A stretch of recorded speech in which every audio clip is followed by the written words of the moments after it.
بلوچستان کے شہر تربت میں کیچ بار ایسوسی ایشن کے زیر اہتمام بار روم میں نیشنل پارٹی کے مرکزی صدر سابق وزیر اعلیٰ بلوچستان اور رکن صوبائی اسمبلی ڈاکٹر عبدالمالک بلوچ کے اعزاز میں تقریب منعقد ہوئی۔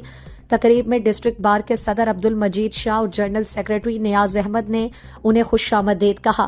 تقریب میں ڈاکٹر عبدالمالک بلوچ نے وکلاء سے خطاب میں کہا کہ ان کی حکومت کے دوران ایجوکیشن اور بنیادی سہولیات پر خاص توجہ دی گئی، جس کا فائدہ آج بھی کیچ کے عوام کو ہو رہا ہے۔ انہوں نے کہا کہ کیچ بار کے لیے فنڈ مختص کیے گئے ہیں مگر ان میں 45% کٹوتی ہوئی ہے۔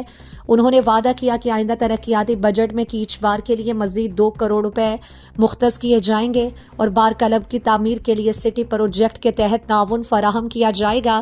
تقریب سے کیچ بار کے صدر عبدالمجید شاہ ایڈوکیٹ نے کہا کہ ڈاکٹر عبدالمالک بلوچ کے خیالات حقائق پر مبنی ہیں۔ آئین اور قانون کی حکمرانی سے ہی علاقے کے مسائل حل ہو سکتے ہیں۔ مجید شاہ نے وکلاء برادری اور ڈاکٹر عبدالمالک بلوچ کا شکریہ ادا کیا۔ ایگزیکٹو ممبر قاسم علی گاجزئی اور جنرل سیکریٹری نیاز احمد نے بھی خطاب کیا۔ اسٹیج کے فرائض عابد عمر ایڈوکیٹ نے ادا کیے۔